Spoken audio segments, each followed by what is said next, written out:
Hello friends, if you're new to my channel, welcome. If you are a fan or a subscriber, welcome back. I really do appreciate you. Today's topic is the emergence of Israel, and we will be talking about its organization. There's not much else I need to say, so let's get right on into the video. The 10th century saw a shift in population from rural settlement to major urban centers. However, this change did not happen overnight, and rural populations continued to grow alongside populations of new urban centers. Within 2 generations, rural Israelite villages had been abandoned for cities. Only a few places west of the Jordan could be thought of as cities in the 11th century. Of course, scholars don't agree on what constitutes a city. Neither city walls nor size is useful as criterion. One hypothesis of urbanization states that aggregates of people develop forms of social and economic systems when they outgrow their ability to feed and supply other needs of the population, thereby necessitating domination of the surrounding countryside. Although this model works well for Mesopotamia, it does not work for Palestine or southern Levant. The terrain is hard and it lacks water. For these reasons, farmers could not travel more than 2 miles away from home. In such an area, a village would need hundreds of residents to reach the urban threshold. What are the major factors that determine an ancient city, particularly of this time, if we cannot use modern standards? There are 6. Permanent location plus a certain population density. Planning, which includes public space and diversified facilities. Monumental architecture. Social stratification. Common ideology and control of less developed areas surrounding the city. In other words, the countryside. By these criteria, only a few places qualified as cities: Beth Shan, Megiddo, and Gezer. More importantly, these sites were not ethnically Israelite. However, a century later, the number of cities rose to around 12. The 10th century saw more social stratification and economic diversity, most likely characterized by builders, artisans, farmers in rural areas, and more. Although the courtyard houses are very similar, a few 10th century buildings appear to be elite in nature. Most people in Iron 2A Israelite cities were no longer farmers. Rural populations were still high and necessary, but absentee landowners now became common. Earlier in villages, goods had been obtained mainly by barter, but cities demanded a more formal system.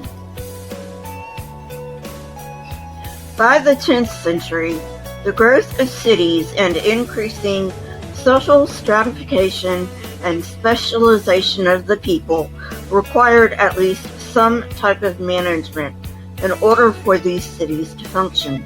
Political structure developed to adjudicate differences and to maintain order.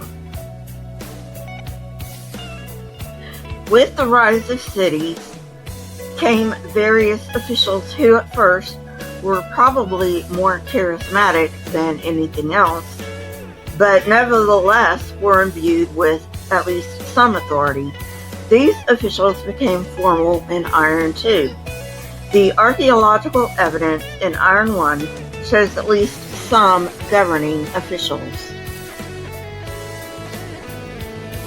We cannot verify any administrative districts, particularly the Solomonic districts, based solely on the Bible. First, the texts come much later than the events they describe. Second, we can see both omissions and contradictions in the texts that do occur in the Bible. Many technological innovations took place in Iron IIA, the most notable being town planning, an obvious prerequisite for urbanization. Building techniques also improved at this time.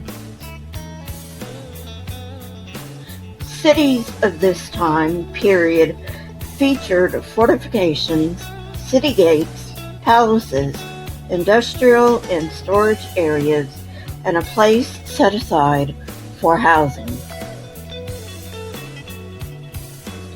We can also see new technology in ceramics production.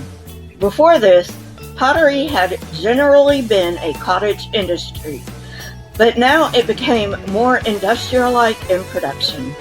Many Iron Age I forms continued in production, but they were increasingly wheel-made and more standardized.